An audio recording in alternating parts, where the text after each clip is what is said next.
Lieutenant Sarah Chun had always been the quiet one in Delta Force.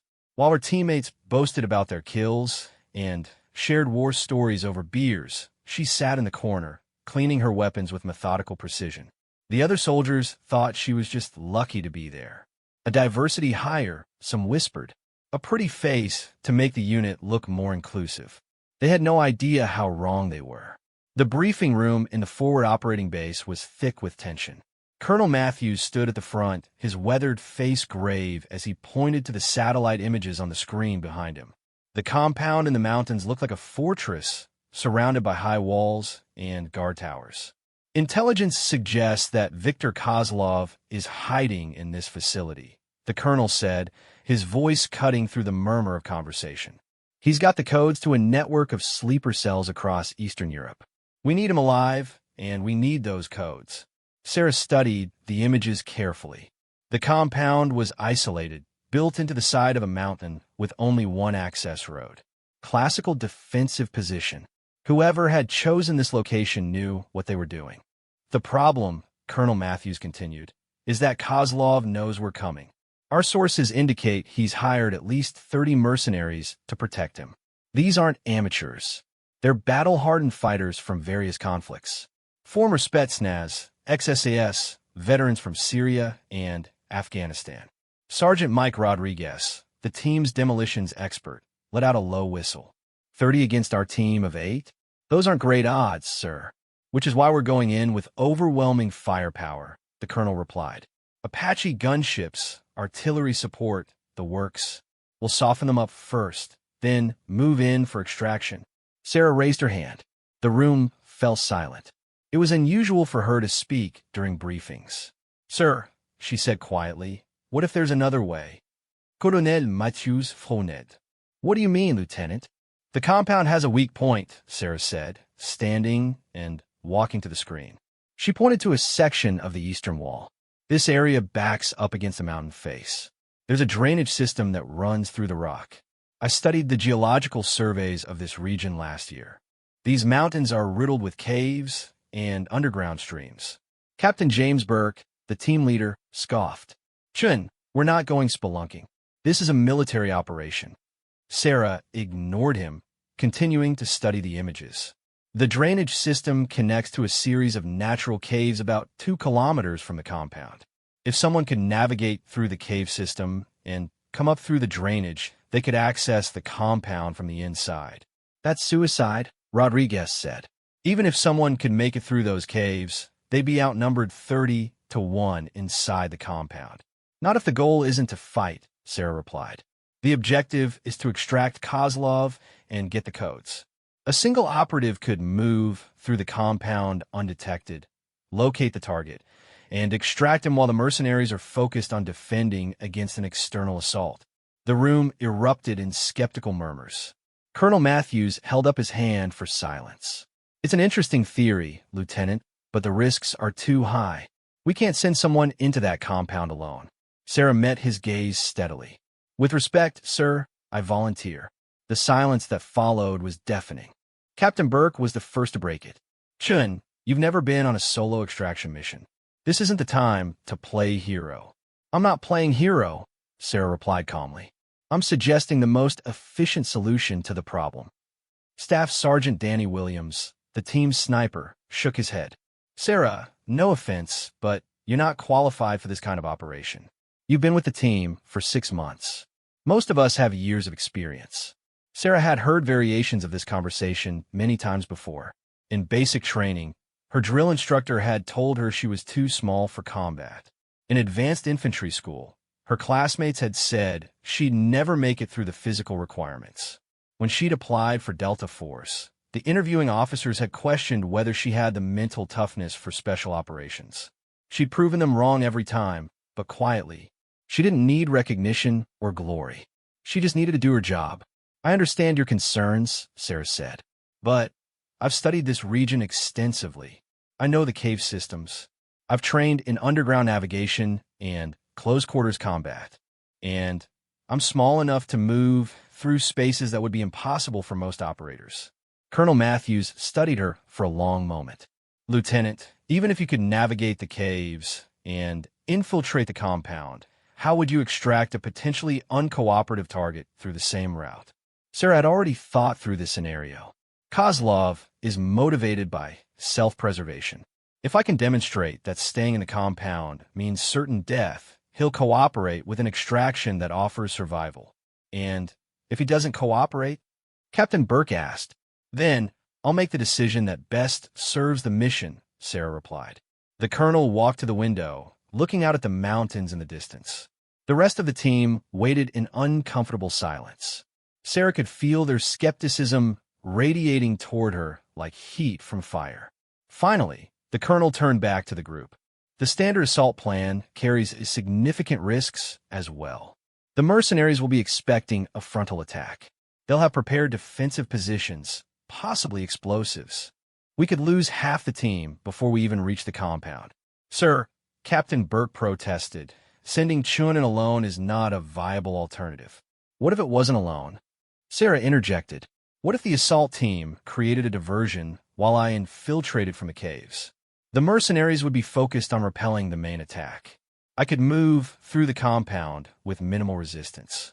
Rodriguez leaned forward in his chair. That could work, but the timing would have to be perfect. If you're inside when we start the assault, you'll be caught in crossfire. I can handle crossfire, Sarah said simply. Williams laughed, but there was no humor in it. Chun, you've never been in a real firefight.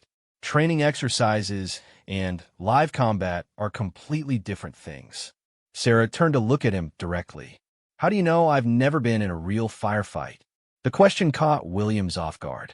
He glanced around the room, realizing that none of them actually knew much about Sarah's background before joining Delta Force. Her personnel file was heavily classified, more so than was typical for special operations personnel. Colonel Matthews noticed the exchange. Lieutenant Chun, your file indicates you completed advanced training in several specialized areas before joining this unit. Perhaps you could elaborate on your experience? Sarah hesitated. Her previous assignments were classified at levels that even most special operations personnel weren't cleared for.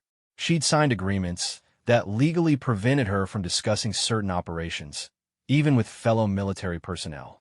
I've completed assignments in various capacities, she said carefully. I can't discuss specifics, but I have experience with solo infiltration and extraction operations. Captain Burke's eyes narrowed. What kind of assignments? The kind that don't appear in standard personnel files, Sarah replied. The room fell silent again. Colonel Matthews walked back to his desk and picked up a secure phone. I'm going to make some calls, he said. I want to verify Lieutenant Chin's clearance levels and background before we proceed with any planning. As the colonel stepped out of the room to make his calls, the rest of the team turned their attention to Sarah. The atmosphere had shifted from skepticism to curiosity, with an undertone of suspicion. Chun, Captain Burke said, what aren't you telling us? Sarah considered her response carefully. There were aspects of her background that she couldn't discuss, but there were also things she kept private simply because she preferred to let her actions speak for themselves. I joined Delta Force because I wanted to be part of a team, she said. But my training before this assignment was largely focused on solo operations. Different skill set, different mindset. Solo operations for what unit? Rodriguez pressed. I can't discuss that. William stood up and began pacing. This is bullshit, Chun. We're supposed to be a team, and you're keeping secrets from us. Everyone in this room has classified operations in their background, Sarah replied. I'm not keeping secrets. I'm following the same operational security protocols that we're all bound by. It's different, William shot back. We all came up through conventional special operations. Marines, Rangers, SEALs. We know each other's backgrounds because we've all been through similar training. You're something else entirely. Before Sarah could respond, Colonel Matthews returned to the room. His expression was unreadable, but Sarah noticed he was carrying a different folder than he'd had before. I've had an interesting conversation with some people at the Pentagon, he said. Lieutenant Chun, your actual clearance level is significantly higher than what appears in your standard personnel file. The team exchanged glances. High-level security clearances usually meant involvement in the most sensitive operations, often in intelligence gathering or specialized warfare units that most soldiers never heard about. The details of your previous assignments remain classified, the colonel continued, but I've been authorized to tell this team that you have extensive experience in solo infiltration and extraction operations, including hostile territory operations in Eastern Europe. Captain Burke's expression shifted from skepticism to something approaching respect. Eastern Europe? Recently. I can't discuss timelines, Sarah said. Colonel Matthews set the new folder on the table. Based on this information, and given the unique challenges of this mission, I'm authorizing Lieutenant Chen's infiltration plan. However, it will be conducted in coordination with a modified assault to provide distraction and backup extraction if needed. The room erupted in discussion. Some team members were supportive of the new plan, while others remained skeptical about sending anyone in alone. Sarah listened to the debate while studying the satellite images again. The compound's layout suggested that Kozlov would be housed in the central building, probably on the upper floors where he could see approaching threats. The mercenaries would likely establish defensive positions around the perimeter, with quick reaction forces stationed near the main entrance. If she could reach the drainage system and move through the compound during the early stages of the assault, she could locate Kozlov while the defenders were focused on the external threat. The key would be timing and maintaining stealth until she reached the target. "Chun," Captain Burke called, interrupting her analysis. "If we're doing this, what do you need from us?" Sarah looked up at the team. For the first time since joining Delta Force, she saw something other than skepticism in their faces. They were beginning to see her as a specialist rather than a weak link. "I need the assault to begin exactly 43 minutes after I enter the cave system," she said. "That will give me time to navigate through the underground passages and position myself inside the compound. The assault needs to focus on the main gate and the western wall to draw the defenders away from the central building." 43 minutes is very specific, Rodriguez observed. "It's based on the distance through the cave system and the expected time to move through water-filled passages while carrying equipment," Sarah explained. "I've calculated for potential obstacles and the need to remain undetected." Williams was taking notes. "What if you encounter problems in the caves? How do we know when to abort?" Sarah had considered this contingency as well. "If I'm not in position within 45 minutes, abort the mission and extract. Don't come looking for me." "That's not happening," Captain Burke said firmly. "We don't leave people behind. If I'm not in position within the time frame, it means I'm either dead or the plan has been compromised," Sarah replied matter-of-factly.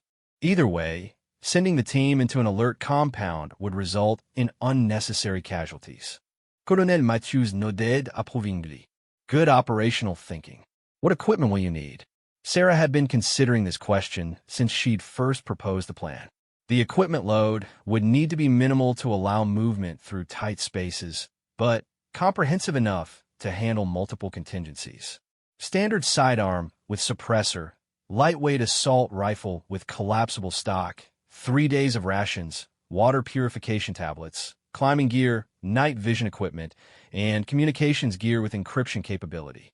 "That's a lot of weight for cave navigation," Rodriguez pointed out.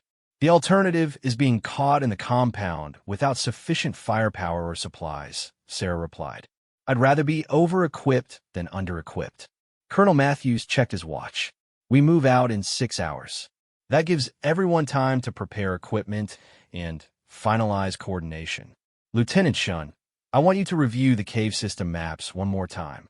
Everyone else, standard pre-mission preparations." As the team began filing out of the briefing room, Williams approached Sarah.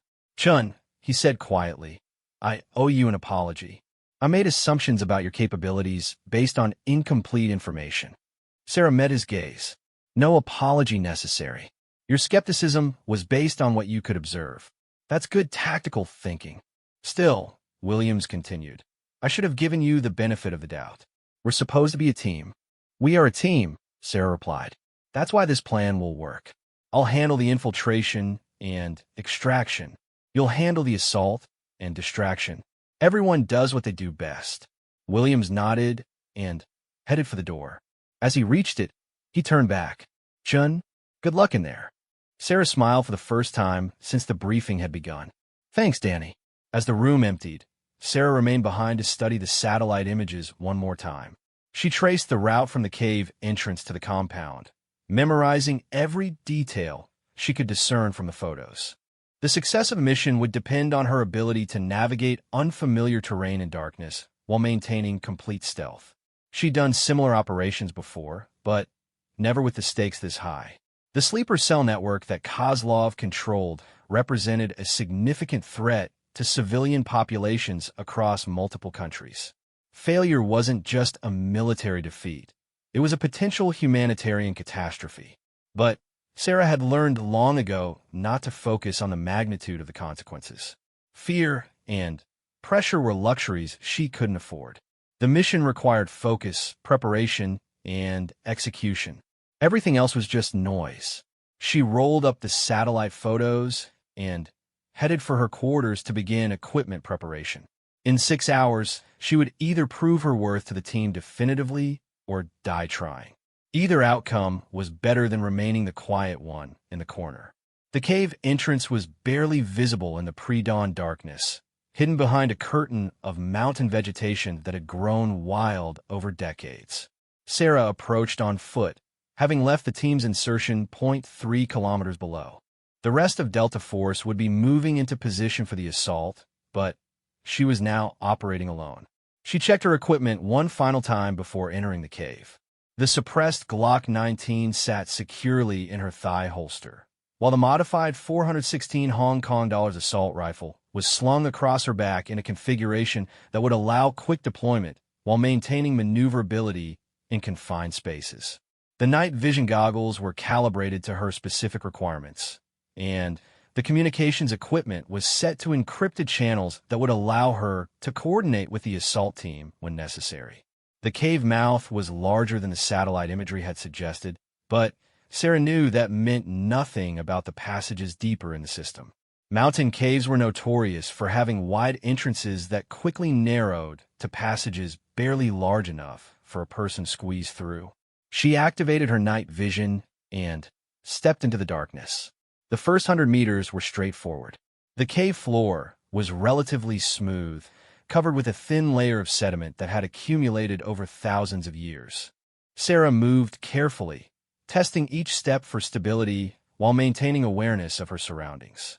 Cave systems could change rapidly due to water flow, rockfall, or structural shifts in the mountain. 20 meters into the cave, she encountered the first water. It was shallow, barely reaching her ankles, but the current was stronger than she'd expected. The underground stream was moving toward the compound, which confirmed she was following the correct route. As she progressed deeper, the cave began to narrow.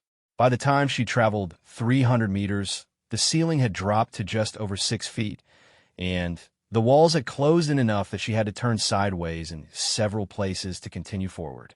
The water was getting deeper. At 400 meters, it reached her knees, and the current had become strong enough to require careful footing. Sarah paused to check her waterproof equipment seals and verify that her communications gear was still functional. Delta Base, this is Chun. Radio check. The response came through clearly despite the rock overhead. Chun, this is Delta Base. Copy you 5 by 5. Current status, 400 meters into cave system. Water level manageable. Progress on schedule. Copy. Assault team is 40 minutes from initiation. Maintain timeline. Sarah adjusted her equipment and continued forward. The next section of the cave system would be the most challenging. According to the geological surveys, the passage narrowed significantly before opening into a larger chamber that connected to the drainage system under the compound. At 500 meters, she encountered the narrows. The passage width dropped to less than 3 feet, and the ceiling lowered to force her into a crouch. The water was now chest deep and flowing with enough force to make each step a deliberate effort. Sarah paused at the entrance to the narrow section. This was the point of no return. Once she entered the restricted passage, she would be committed to the infiltration route. If the passage became impassable, or if she encountered unexpected obstacles, retreat would be nearly impossible. She checked her watch. 18 minutes had elapsed since entering the cave system. According to her calculations, she needed to clear the narrow section within the next 10 minutes to maintain her timeline. Sarah took a deep breath and entered the narrows. The water immediately rose to her shoulders as the passage floor dropped. The current was strong enough that she had to brace herself against the walls while moving forward. The rifle slung across her back scraped against the rock ceiling, forcing her to adjust her position to prevent the weapon from becoming caught. Progress through the narrows was slower than anticipated. The combination of deep water, strong current, and confined space meant that each step required careful placement and constant balance. Sarah focused on maintaining steady forward movement while monitoring her equipment for any signs of damage or water intrusion. Halfway through the narrow section, approximately 50 meters from the entrance, she encountered a problem. The passage ceiling dropped even lower, forcing her to duck walk through water that now reached her chin. Worse, the current had strengthened to the point where maintaining balance required both hands on the cave walls. Sarah realized she had two options. She could attempt to swim through this section, which would be faster, but would increase the risk of losing equipment or becoming disoriented in the strong current. Or she could continue the careful duck walk progression, which would be safer, but might cause her to fall behind schedule. She checked her watch again. 28 minutes elapsed. The assault team would begin their approach in 15 minutes, which meant she had very little margin for error. Sarah chose speed over caution. She took a deep breath, secured her rifle tightly, and began swimming forward through the rushing water. The current was stronger than she'd anticipated. Within seconds, she found herself moving downstream faster than intended. She used her hands and feet to control her direction while being carried forward by the water flow. The passage walls rushed past in her night vision display, and she had to constantly adjust to avoid colliding with rock formations. After 30 seconds of controlled swimming, the passage began to widen. The ceiling rose higher, and the water depth decreased to a manageable level. Sarah regained her footing and checked her equipment. Everything was secure, and the communications gear had maintained its waterproof integrity. Delta Base, this is Chun. Clear of narrows, continuing toward compound. Chun, this is Delta Base. You're cutting it close on timeline. Assault team begins approach in 12 minutes. Copy. We'll be in position. Sarah increased her pace as the cave continued to widen. The water level dropped to knee-deep, and the passage ceiling rose high enough that she could move at nearly a full run. She covered the remaining distance to the compound drainage system in 8 minutes, arriving at the junction point with 4 minutes to spare. The drainage system entrance was exactly where the geological surveys had indicated. A concrete culvert extended from the natural cave into the compound's underground infrastructure. Sarah could see artificial lighting in the distance, indicating she was approaching the occupied areas of the facility. She paused at the junction to conduct final equipment checks and prepare for the transition from cave navigation to compound infiltration. This was where her mission truly began. Everything up to this point had been movement and positioning. From here forward, she would be operating in hostile territory with 30 armed mercenaries between her and the extraction target. Sarah activated her communications gear for final coordination with the assault team. Delta Base, this is Chun. In position at compound perimeter. Beginning infiltration. Chun, this is Delta Base. Assault team is 3 minutes from initiation. Confirm your status. All systems functional. Equipment secure, ready to proceed. Copy. Good hunting, Chun. Sarah switched her communications to passive monitoring and began moving through the drainage culvert toward the compound interior. The artificial lighting grew brighter as she approached, and she could hear the distant sounds of human activity above ground. The culvert extended for approximately 50 meters before opening into a larger underground chamber that appeared to serve as a central collection point for the compound's drainage system. Multiple pipes and conduits entered the chamber from various directions, and a maintenance ladder led upward to what was presumably ground-level access. Sarah studied the chamber carefully through her night vision equipment. The space was empty of human presence, but there were signs of recent maintenance activity. Tool marks on the concrete walls, fresh metal shavings near pipe joints, and cleaning supplies stacked in one corner indicated that the compound's technical staff had been working in this area recently. This created both an opportunity and a risk. The recent maintenance meant that compound personnel were familiar with this space and might return unexpectedly. However, it also meant that the drainage system was in good working order and unlikely to contain structural obstacles that might impede her movement. Sarah approached the maintenance ladder and examined the access point above. The ladder led to a heavy metal grate that could be opened from below. Through the grate, she could see a narrow maintenance corridor with additional access points leading toward the main compound buildings. She checked her watch. The assault team would begin their approach in 90 seconds. Sarah needed to be in position within the compound interior before the mercenaries began responding to the external threat. She climbed the ladder and carefully opened the maintenance grate. The corridor above was empty and dimly lit by overhead bulbs spaced at 10-meter intervals. Sarah could hear voices and movement in the distance, but the immediate area was clear. She emerged from the drainage access and secured the grate behind her, ensuring that her escape route remained available while minimizing evidence of her presence. The maintenance corridor extended in both directions, with access panels and service doorways leading toward different areas of the compound. Sarah oriented herself using the mental map she developed from the satellite imagery. The central building where Kozlov was most likely housed should be to her north. The main gate and primary defensive positions were to the west, which meant the assault team's approach would draw attention away from her current position. She moved north through the maintenance corridor, checking each access point for signs of activity beyond. Most of the service areas appeared to be empty, but she could hear increasing levels of conversation and movement as she approached the main compound areas. At the end of the maintenance corridor, Sarah encountered a service door that led into the compound's main infrastructure. Through the door, she could hear multiple voices speaking in accented English and what sounded like Russian. The mercenaries were alert and active, but they didn't seem to be on high alert for intrusion. Sarah positioned herself next to the service door and activated her passive listening equipment. The voices beyond the door were discussing defensive positions and patrol schedules, but the tone was routine rather than urgent.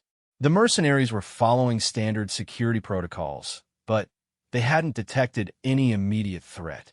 She checked her watch again. 30 seconds until assault initiation. Sarah prepared her equipment for transition from stealth infiltration to potential combat operations. The suppressed pistol moved to an easily accessible position, while the assault rifle remained secured but ready for immediate deployment. Her communications gear was set to monitor both Delta Force channels and any radio traffic from the compound defenders. 10 seconds before the scheduled assault time, Sarah heard the first indication that the mission timeline was proceeding as planned. Distant voices in the compound began speaking more urgently, and she could hear the sound of movement as personnel responded to some kind of alert. Then the assault began. The first explosion came from the direction of the main gate, followed immediately by the distinctive sound of automatic weapons fire. Sarah could hear shouting throughout the compound as the mercenaries responded to the attack. Heavy footsteps ran past the service door as defenders moved toward the source of the threat. Sarah waited 30 seconds for the initial confusion to settle into organized response, then opened the service door and stepped into the compound proper. The hallway beyond the maintenance area was chaos.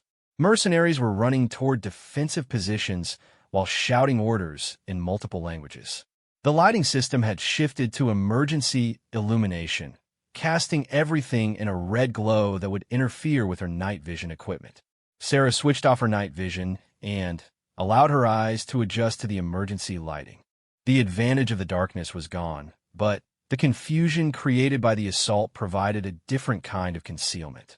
In the chaos of responding to attack, individual personnel were less likely to notice someone who didn't belong.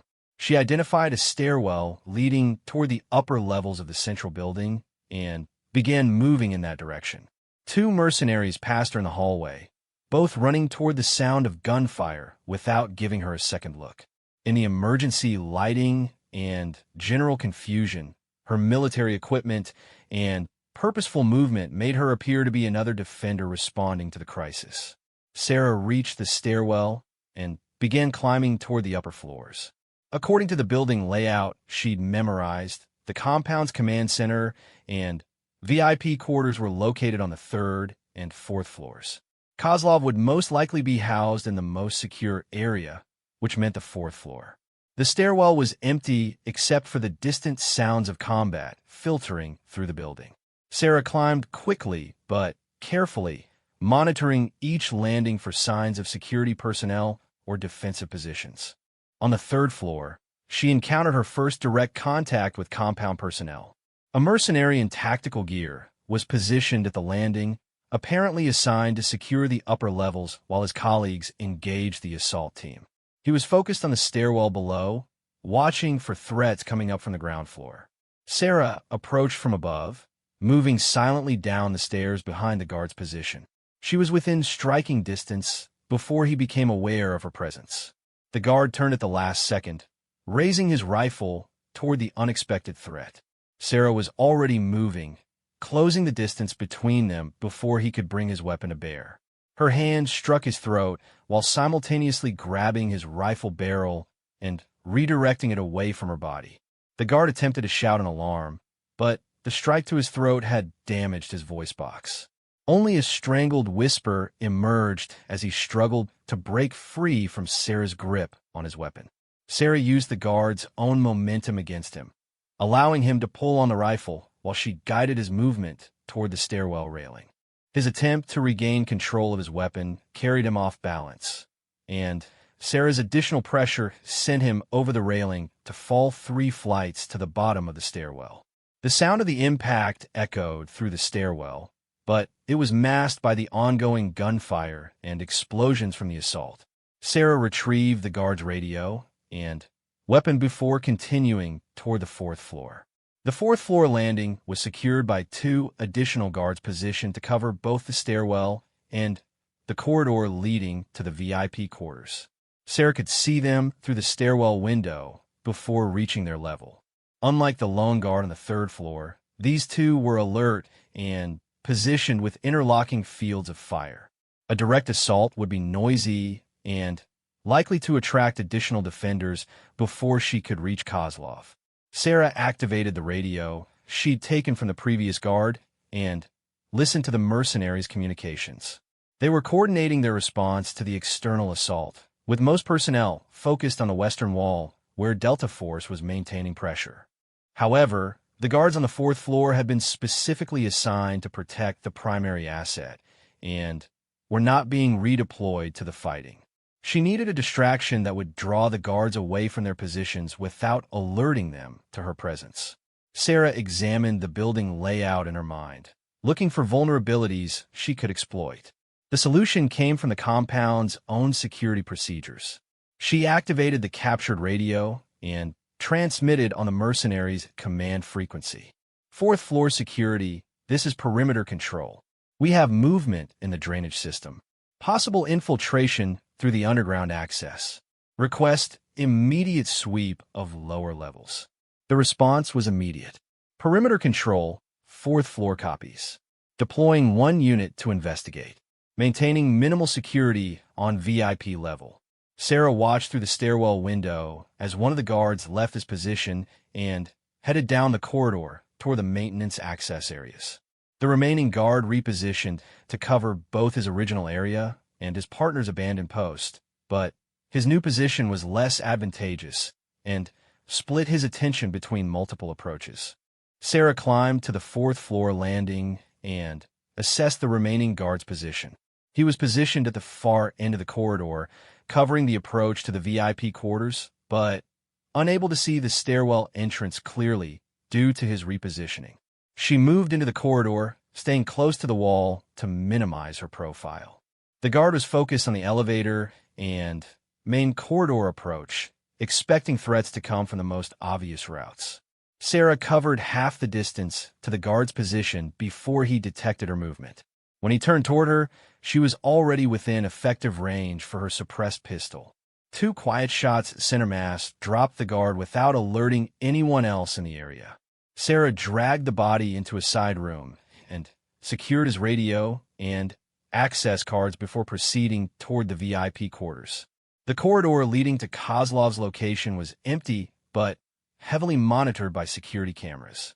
Sarah noted the camera positions and identified blind spots where she could move without being detected by anyone monitoring the security feeds.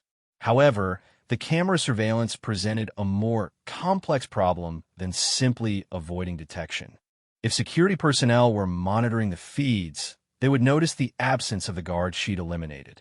The longer she took to reach Kozlov, the higher the probability that her infiltration would be discovered. Sarah needed to locate and extract the target quickly before the compound security apparatus could respond to her presence. She moved through the camera blind spots toward the VIP quarter entrance, where she encountered the final obstacle between her and the primary objective. Viktor Kozlov's quarters were protected by an electronic lock system that required both a key card and biometric verification. Sarah had the key card from the guard she'd eliminated, but the biometric scanner presented a more complex challenge. She examined the locking mechanism, looking for vulnerabilities she could exploit. The system was sophisticated, but not military-grade. Given sufficient time and proper tools, she could bypass the electronic components, but the time required would increase the risk of discovery. The solution came from an unexpected source. As Sarah studied the lock, she heard movement from inside the VIP quarters. Someone was awake and moving around, possibly responding to the sounds of combat from the assault. Sarah knocked on the door in the pattern typically used by security personnel checking on VIPs. After a moment, a voice from inside spoke in accented English. "What is happening? Why is there gunfire?" "Sir, we need to relocate you to a more secure position," Sarah replied, disguising her voice to match the pattern she'd heard from the mercenaries on the radio. "Please open the door." There was a pause, then the sound of the electronic lock disengaging. The door opened to reveal a man in his 50s, wearing expensive civilian clothes and looking genuinely concerned about the ongoing battle. Viktor Kozlov looked exactly like his intelligence photographs, but older and more worried than Sarah had expected. He was holding a briefcase in one hand and appeared to have been preparing to evacuate even before her arrival. "Who are you?" Kozlov asked, studying Sarah's military equipment with growing suspicion. "You are not one of my guards." Sarah drew her suppressed pistol and pointed it at Kozlov's chest. "I'm your extraction. You're coming with me." Kozlov's expression shifted from suspicion to understanding. "American military. You're here for the codes." "I'm here for you," Sarah corrected. "The codes are secondary." "They are not secondary to your government," Kozlov replied. "Without the codes, I am just another war criminal. With them, I am an asset worth protecting." Sarah gestured with her pistol toward the corridor. "Either way, you're coming with me. We can do this quietly, or we can do this with you unconscious. Your choice." Kozlov considered his options for a moment, then nodded toward the briefcase in his hand. "The codes are encrypted on a device in this case. If something happens to me, the encryption cannot be broken. Your people will need me alive and cooperative." "Then cooperate," Sarah said simply. Kozlov stepped into the corridor and followed Sarah's direction toward the stairwell. As they moved, the sounds of combat from the assault continued, but Sarah noticed that the gunfire was becoming more intermittent. Either the assault team was gaining ground, or the mercenaries were adapting their defensive strategy. They reached the stairwell without encountering additional guards, but as Sarah prepared to begin the descent to the maintenance levels, her captured radio crackled with urgent transmissions. "Fourth floor, report status. We've lost contact with perimeter and VIP security." The voice on the radio was authoritative and concerned. Someone in the compound's command structure had noticed the absence of the guards Sarah had eliminated. Sarah increased her pace, guiding Kozlov down the stairwell toward the maintenance access. They had perhaps 5 minutes before the compound's remaining security personnel began actively searching for intruders in the upper levels. Command, this is second-floor security. We have evidence of infiltration. Fourth-floor guards are down. VIP quarters have been breached. The radio transmission confirmed Sarah's assessment. The compound's defenders now knew about her presence, which meant her extraction route was compromised. She needed to reach the drainage system before security teams could cut off her escape path. As they descended through the stairwell, Kozlov spoke quietly. Your assault team is not going to succeed. My people have been preparing for this kind of attack for weeks. Your soldiers will be pinned down at the perimeter indefinitely. Sarah didn't respond, focusing on getting them to the maintenance level safely. But Kozlov's statement raised a concerning possibility. If the assault team couldn't maintain pressure on the compound's defenses, the mercenaries would be free to focus their full attention on hunting for the infiltrator. They reached the maintenance level and moved quickly toward the drainage access. Sarah opened the grate and gestured for Kozlov to descend into the underground chamber. I cannot swim through those caves, Kozlov protested. I'm not a young man, and I have no training for this kind of physical activity. Sarah had anticipated this problem. You don't need to swim. I'll assist you through the difficult sections. But if you slow us down or attempt to escape, I'll leave you in the caves. Kozlov looked down into the dark drainage chamber, then back at Sarah. If I die in those caves, the codes die with me. If you stay in this compound, you'll definitely die when it gets overrun, Sarah replied. In the caves, you have a chance. Above them, Sarah could hear the sound of multiple personnel moving through the maintenance corridors. The search for the infiltrator had begun, and it would only be a matter of minutes before they reached this access point. Kozlov climbed down into the drainage chamber, and Sarah followed, securing the grate behind them. As they moved toward the cave entrance, she activated her communications gear to contact Delta Force. Delta Base, this is Chun.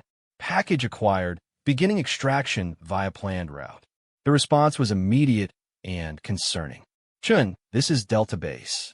Assault team is taking heavy casualties. Compound defenses are stronger than anticipated. We may not be able to maintain pressure much longer. Sarah had feared this possibility. If the assault team was forced to withdraw, the compound's full security force would be free to pursue her into the cave system. The extraction route that had seemed safe during planning was becoming a potential trap. Delta Base, maintain pressure as long as possible. I need 20 minutes to clear the cave system. Copy, Chun. We'll do what we can.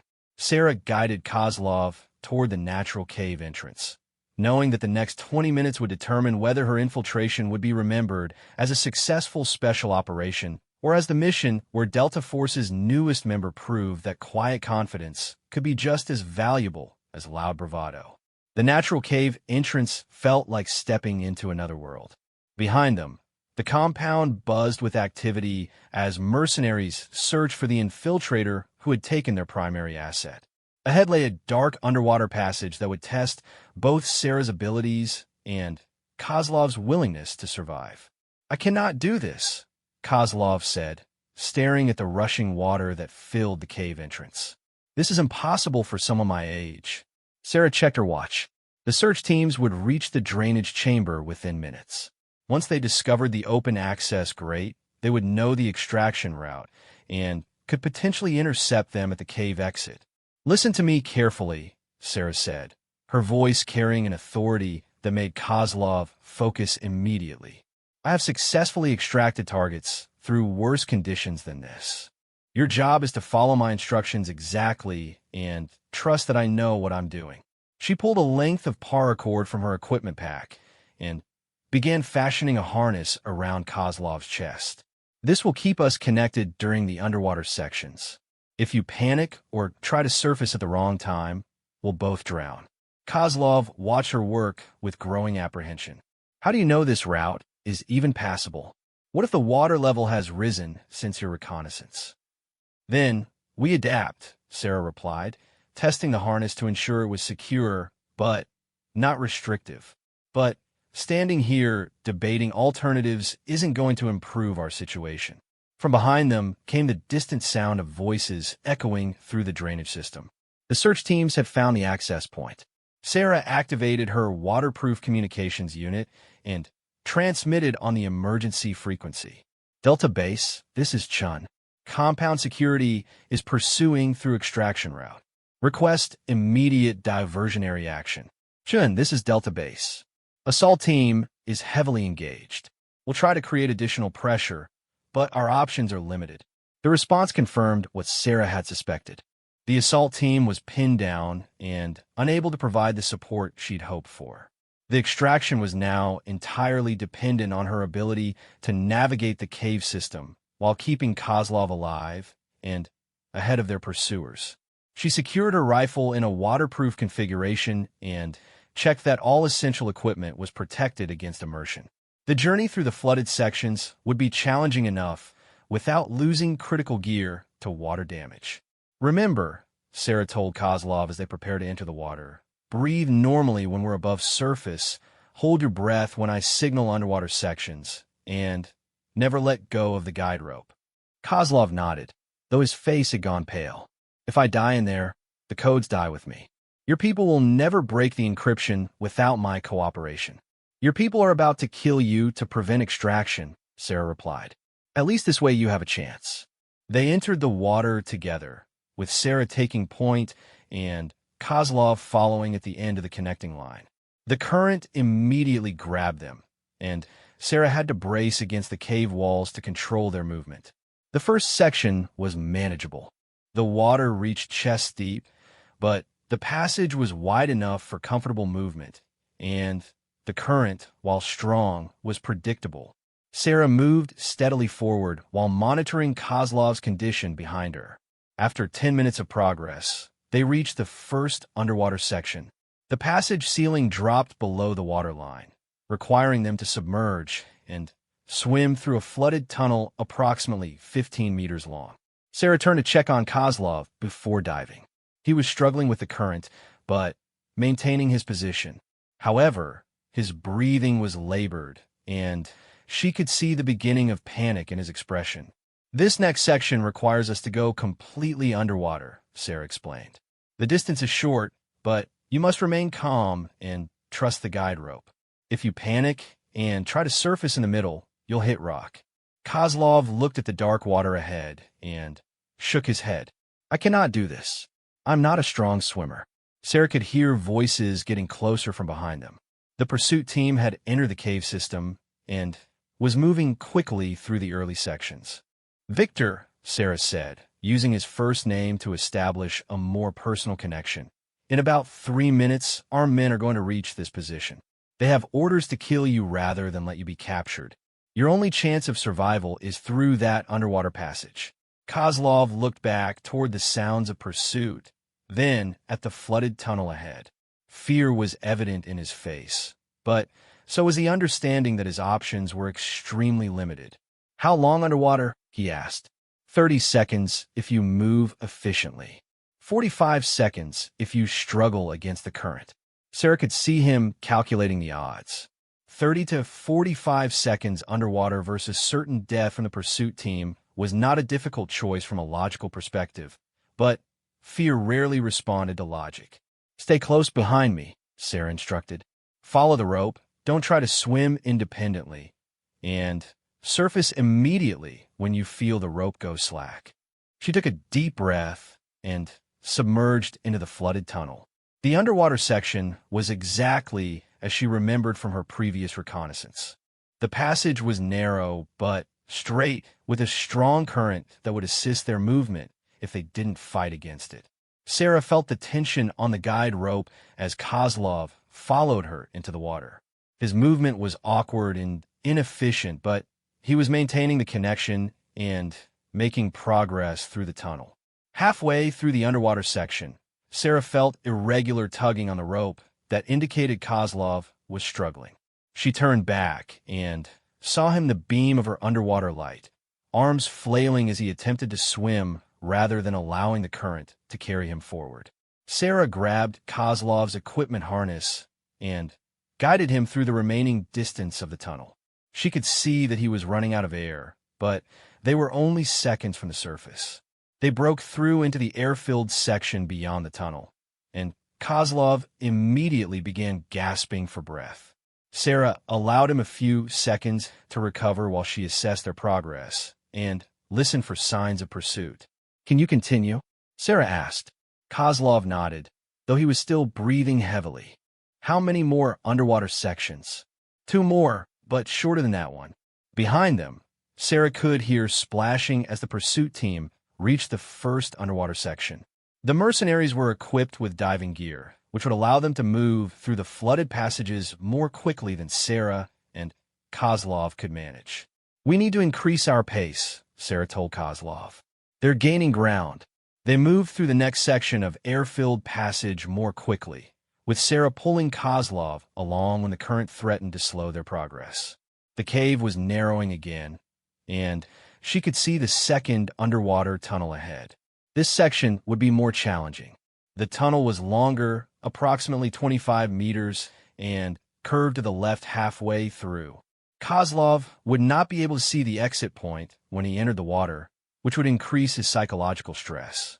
"This one is longer," Sarah warned him. "But if you stay calm and follow the rope, it's no different from the first one." Kozlov looked at the dark water with resignation rather than panic. The first successful passage had given him some confidence, but Sarah could see that his energy was depleting rapidly. "I need to rest," Kozlov said. "Just for a minute." Sarah checked her watch and listened to the sound from behind them. The pursuit team was making good time through the cave system. They would reach this position within 5 minutes. 30 seconds, Sarah compromised. "Then we continue." While Kozlov rested, Sarah activated her communications gear to check on the assault team status. "Delta Base, this is Chun. Current status of diversionary operation." "Chun, this is Delta Base. Assault team has withdrawn to secondary positions. Compound forces are transitioning to pursuit operations." "How copy?" The transmission confirmed Sarah's assessment. The mercenaries were no longer focused on defending the compound perimeter.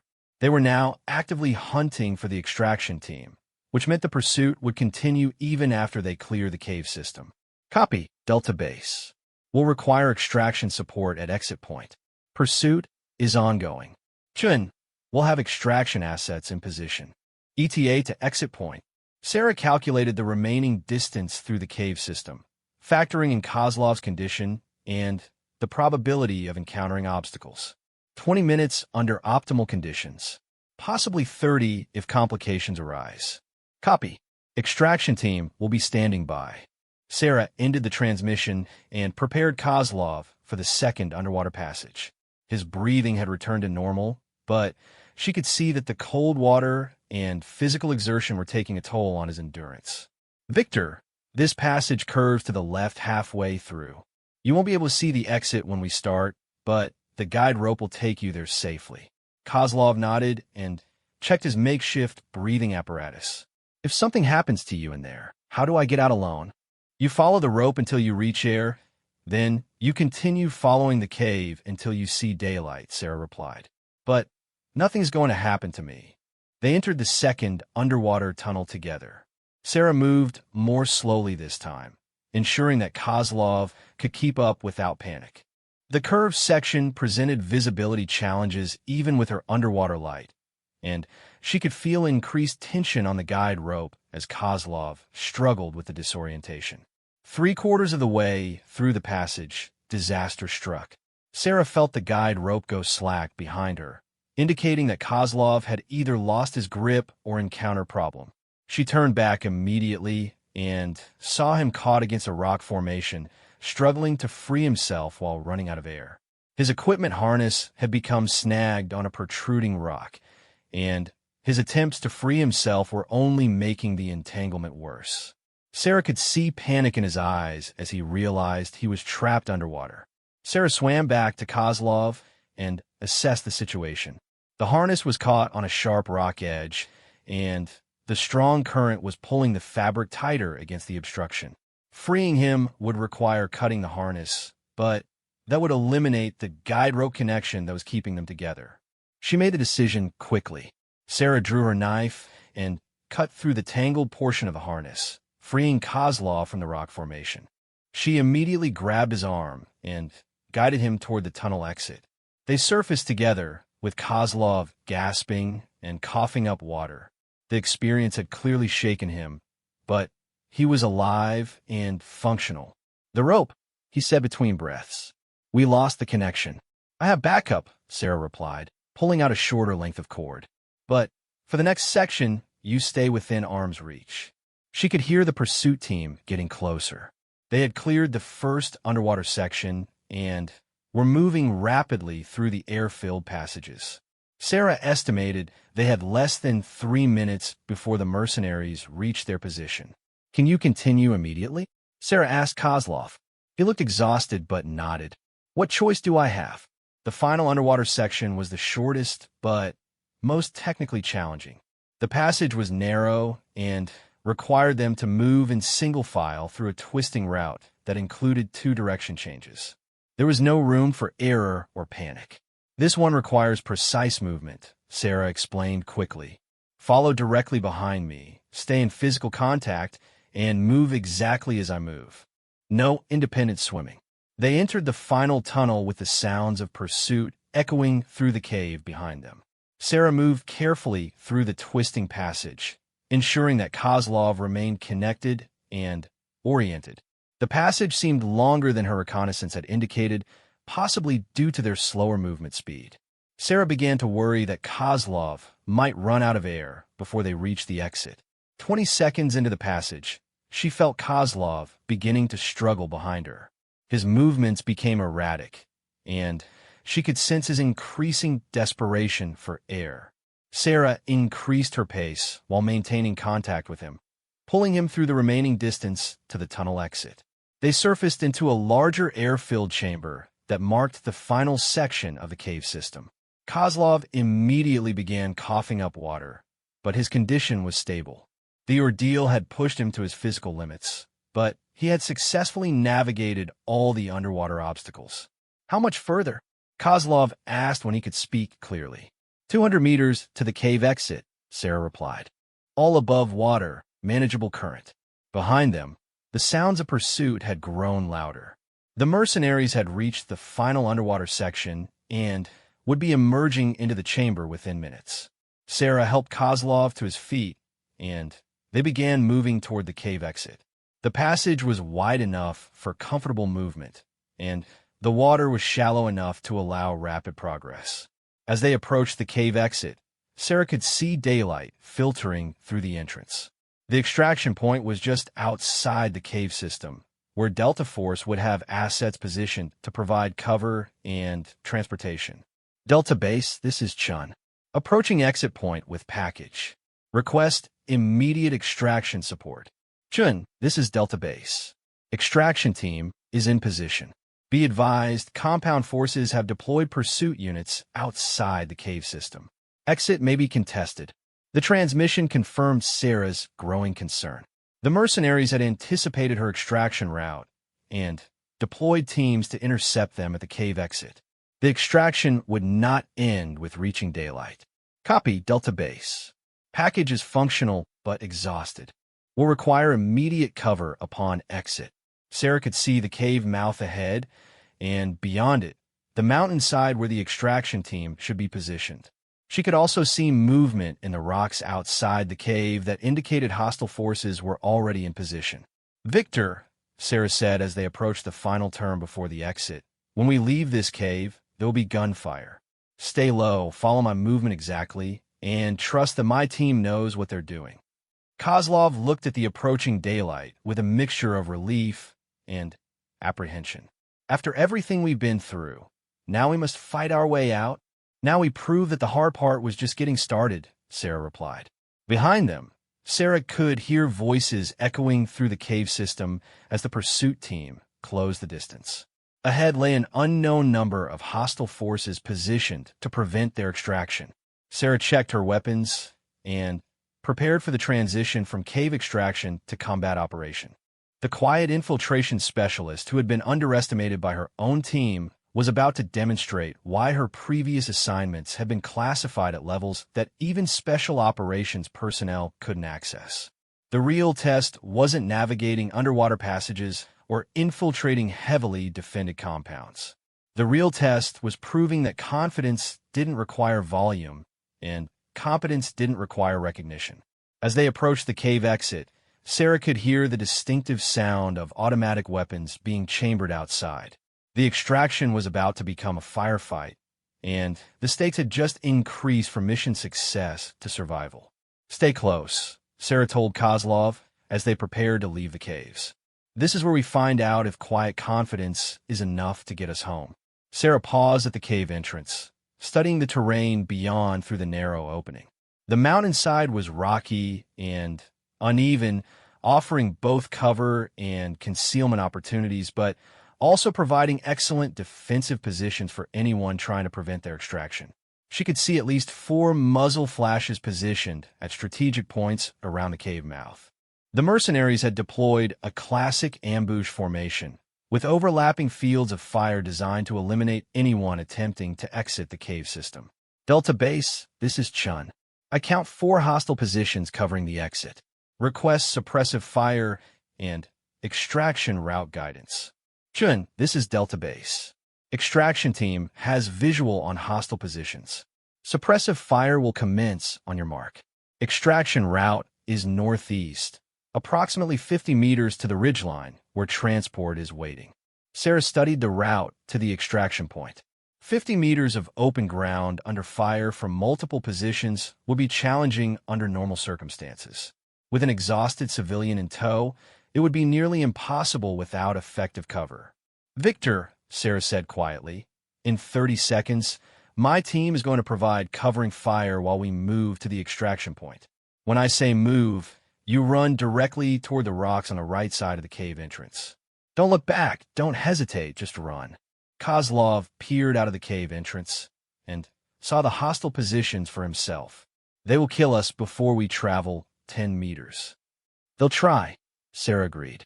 "But my team is very good at making them miss." Behind them, the sounds of pursuit through the cave system had grown louder. The mercenaries following them through the underwater passages would emerge within minutes, creating a crossfire situation that would eliminate any possibility of extraction. Sarah activated her communications gear. "Delta Base, this is Chun. Pursuit team is approximately 2 minutes behind our position. Request suppressive fire initiation immediately." "Chun, this is Delta Base. Suppressive fire commencing in 10 seconds. Move on the sustained fire signal." Sarah positioned herself at the cave entrance with Kozlov directly behind her. She could see the extraction point in the distance, marked by barely visible figures positioned among the rocks. The 50-meter sprint would require perfect timing and coordination between the covering fire and their movement. The suppressive fire began with a thunderous roar as Delta Force weapons engaged the ambush positions simultaneously. Sarah could see the hostile positions returning fire, but their accuracy was degraded by the incoming rounds, forcing them to seek cover. "Move," Sarah commanded, pushing Kozlov ahead of her as they sprinted from the cave entrance toward the extraction point. The first 10 meters were covered without incident as the covering fire kept the ambush position suppressed. However, as they moved further from the cave entrance, the hostile forces began to adapt their fire to track their movement. Rounds cracked past Sarah's head as she guided Kozlov toward the rocks that would provide temporary cover. She could see muzzle flashes from positions that the covering fire hadn't identified, indicating that the mercenary force was larger than initially estimated. At 20 meters from the cave entrance, Kozlov stumbled and fell. Sarah immediately moved to assist him, but she could see that he was uninjured and simply exhausted from the cave extraction. "Get up," Sarah shouted over the gunfire. 20 more meters. Kozlov struggled to his feet and continued toward the extraction point, but his pace had slowed significantly. Sarah positioned herself between him and the heaviest concentration of incoming fire while maintaining their forward movement. A bullet struck the rock next to Sarah's head, sending fragments flying across her face. She could feel blood running down her cheek, but the wound was superficial. More concerning was the increasing accuracy of the hostile fire as the mercenaries adjusted to their movement pattern. Delta Base, this is Chun. Taking heavy fire. Need immediate support at my position. Chun, extraction team is moving to assist. Continue toward the ridgeline. Sarah could see figures moving among the rocks ahead, advancing toward their position to provide closer support. However, she could also hear sound from behind that indicated the pursuit team had reached the cave entrance and was preparing to join the firefight. The tactical situation was deteriorating rapidly. Within minutes, they would be caught in crossfire between the ambush positions and the pursuit team with limited cover and an exhausted civilian who could barely maintain forward movement.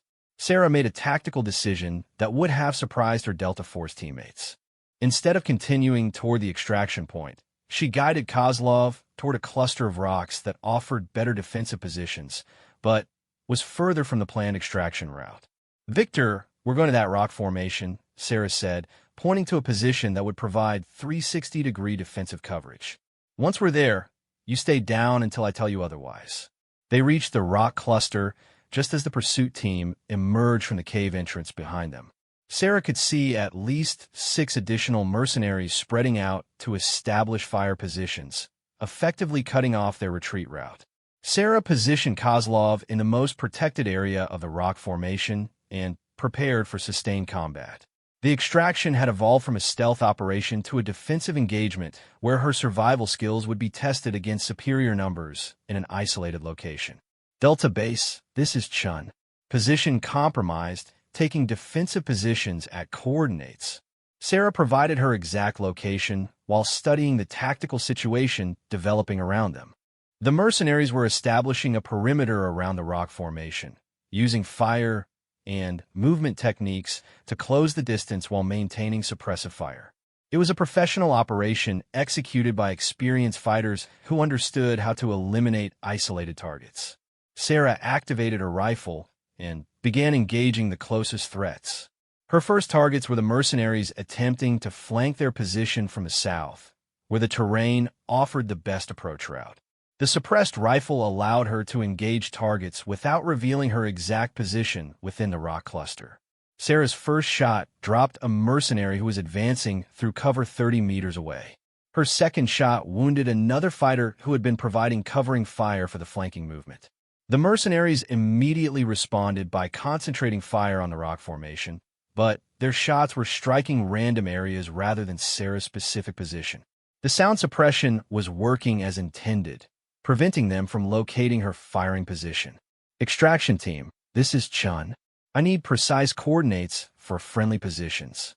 I'm engaging multiple targets and need to avoid friendly fire incidents. Chun, this is extraction team leader. Friendly positions are northwest of your location, approximately 60 meters. All other movement is hostile. Sarah acknowledged the transmission and adjusted her engagement priorities. The mercenaries were continuing their approach from multiple directions, but they were moving cautiously due to her effective defensive fire. However, Sarah realized that her defensive position, while strong, was ultimately unsustainable. The mercenaries had numerical superiority and could afford to take casualties while maintaining pressure. She needed to either break out of the encirclement or receive significant reinforcement from the extraction team. The solution came from an unexpected source. Sarah heard the distinctive sound of helicopter rotors approaching from the north. Delta Force had called in additional support, and the cavalry was arriving in the form of an attack helicopter. All ground units, this is Phoenix 1-6. I have visual on the engagement area and am cleared to engage hostile forces. Identify friendly positions. Phoenix 1-6, this is Chun. Friendly positions are at the rock cluster in the center of the engagement area and northwest approximately 60 meters. All other positions are hostile. Chun, this is Phoenix 1-6. Copy friendly positions. Engaging hostile forces in 30 seconds. Keep your heads down. Sarah pulled Kozlov closer to the rock cover and prepared for the helicopter's gun run. The arrival of air support would change the tactical balance significantly, but it would also create additional dangers for anyone on the ground. The attack helicopter's first pass was devastating. The 30mm cannon fire shredded the mercenary positions on the eastern side of the perimeter, eliminating at least 4 fighters and forcing the others to seek deeper cover. However, the remaining mercenaries responded with anti-aircraft fire, including what appeared to be shoulder-fired missiles aimed at the helicopter. Sarah could see smoke trails tracking toward the aircraft as the mercenaries attempted to eliminate the air support. Phoenix 1-6, taking missile fire from multiple positions, evading and repositioning for second attack run. The helicopter broke off its attack and maneuvered to avoid the incoming missiles. Sarah could see that the air support had disrupted the mercenary assault, but several hostile positions remained active and dangerous. She used the temporary confusion caused by the helicopter attack to reposition within the rock cluster and assess the remaining threats. At least 8 mercenaries were still combat effective and maintaining positions around the perimeter. Chun, this is extraction team. We're moving to support your position. Estimate 3 minutes to contact. Sarah acknowledged the transmission while engaging a mercenary who was attempting to advance during the helicopter's evasion maneuvers. Her shot caught him in the chest, dropping him immediately and discouraging other fighters from attempting similar movements. The tactical situation was improving, but Sarah knew the next few minutes would be critical. The mercenaries would likely attempt a final assault before the extraction team could reach her position, knowing that their window of opportunity was closing. She was correct. The remaining mercenaries began a coordinated assault from 3 directions simultaneously, using suppressive fire and movement techniques to close the distance rapidly. Sarah engaged the closest threats while maintaining awareness of attacks from other directions. Her rifle work was precise and economical, with each shot designed to eliminate specific threats rather than providing general suppressive fire. A mercenary appeared from behind, cover 15 meters away, attempting to flank their position with an assault rifle. Sarah's shot caught him center mass, but his momentum carried him several more steps before he collapsed. Another fighter approached from the opposite direction, using a damage tree for concealment. Sarah tracked his movement and engaged him as he attempted to fire on their position. The shot was more challenging due to the limited target exposure, but she managed to hit him in the shoulder, spinning him around and sending him back to cover. The third attack route was the most dangerous. 2 mercenaries were advancing from the north, using coordinated movement to make themselves difficult targets while maintaining effective fire on the rock cluster. Sarah realized she couldn't engage both targets simultaneously without exposing herself to fire from the one she didn't shoot first. She needed a different approach. "Victor," Sarah said to Kozlov, "I need you to do exactly what I tell you when I tell you." Kozlov nodded, though fear was evident in his face as bullets continued to strike the rocks around them. "When I say move, you're going to throw that loose rock toward the position on our left, then immediately get back down. Don't look to see where it lands, just throw it and take cover." Sarah waited for the 2 advancing mercenaries to reach optimal positions for her plan. They were using fire and movement, with one providing covering fire while the other advanced, then alternating roles. "Move," Sarah commanded. Kozlov threw the rock toward the left position as instructed. The sound of the rock landing caused both mercenaries to shift their attention and weapons toward the noise, believing it indicated movement from their targets. Sarah used the momentary distraction to engage both targets in rapid succession. Her first shot hit the mercenary who had been advancing, dropping him immediately. Her second shot caught the covering mercenary as he tried to reposition, wounding him severely enough to eliminate him as a threat. The coordinated assault had been broken, but Sarah could see additional movement in the distance that indicated more mercenaries were approaching the engagement area. The compound had deployed more personnel than originally estimated. Phoenix 1-6, this is Chun. Additional hostile forces approaching from the southeast. Request immediate engagement. Chun, this is Phoenix 1-6. I have visual on additional hostiles. engaging immediately. The helicopter's second attack run was even more effective than the first. The approaching mercenaries were caught in the open as they advanced toward the firefight, and the 30mm cannon fire devastated their formation. Sarah could see the extraction team moving toward their position from the northwest, advancing undercover while the helicopter provided overwatch. The tactical situation was finally shifting in their favor. Chun, this is extraction team. We're 50 meters from your position. Prepare for movement to extraction point. Sarah helped Kozlov prepare for the final movement to the extraction point. He was exhausted and shaken by the firefight, but he was uninjured and still carrying the briefcase containing the encrypted codes. Victor, this is the final movement. My team will provide cover while we move to the helicopter. Stay close to me and keep moving no matter what happens. Kozlov nodded and gripped the briefcase tightly. The codes inside represented his only value to the Americans and his only protection against prosecution for his previous activities. The extraction team reached their position and immediately established a defensive perimeter around the rock cluster. Sarah could see familiar faces from Delta Force, including several team members who had expressed skepticism about her capabilities during the mission briefing. Staff Sergeant Williams approached their position while maintaining watch for remaining threats. Chun, are you and the package ready for movement? Affirmative. Package is functional but exhausted. No injuries to either of us. Williams studied Sarah for a moment, noting the blood on her face and the professional manner in which she had maintained defensive positions throughout the engagement. Outstanding work getting him this far, Williams said. Let's get you both home. The movement to the extraction helicopter was executed under heavy cover provided by both the extraction team and the circling attack helicopter. Sarah guided Kozlov through the movement while remaining alert for any remaining threats. As they reached the helicopter and prepared for departure, Sarah looked back at the mountainside where the compound sat in the distance. Smoke was rising from several buildings, and she could see that the diversionary assault had been more effective than initially reported. Chun, Captain Burke's voice came through her communications gear as the helicopter lifted off. Outstanding mission execution. Package extracted successfully with minimal casualties. Sarah acknowledged the transmission while helping Kozlov secure himself in the helicopter. The mission was complete, but she knew the real evaluation would come during the debriefing sessions when her performance would be analyzed in detail. As the helicopter gained altitude and began the flight back to base, Kozlov spoke to Sarah over the engine noise. You saved my life multiple times today. I will not forget this.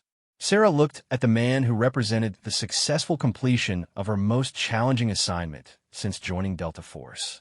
Just doing my job. Your job nearly got you killed, Kozlov replied. Most people would not have taken those risks for someone like me.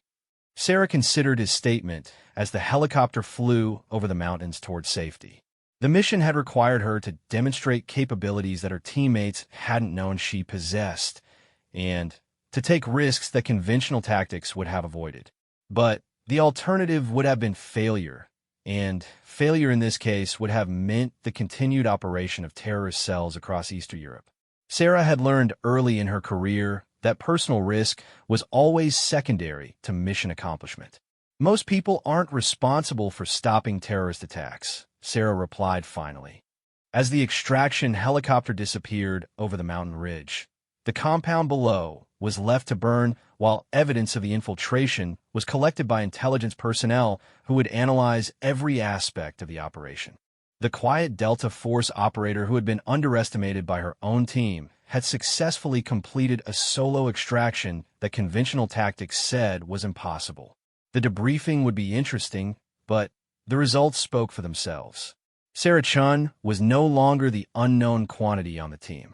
She was the specialist you called when conventional approaches weren't enough. The forward operating base appeared unchanged when the extraction helicopter touched down, but Sarah could sense that something fundamental had shifted during her absence.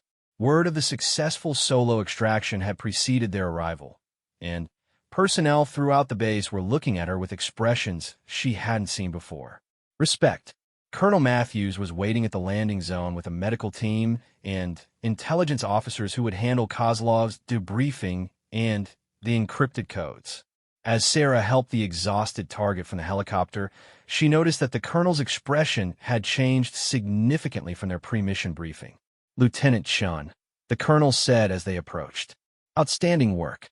The intelligence community is very interested in your extraction methods and the tactical innovations you employed." Sarah acknowledged the comment while ensuring Kozlov was transferred safely to the medical team.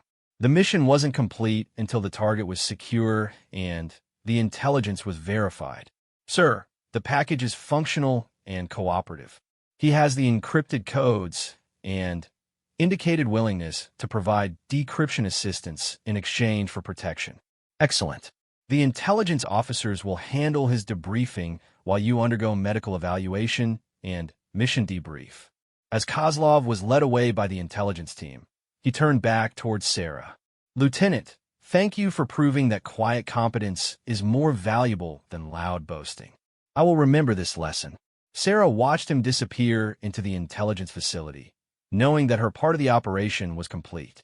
Kozlov would provide the information needed to disrupt the terrorist network, and the codes would be used to identify and eliminate sleeper cells across Eastern Europe. The medical evaluation was routine.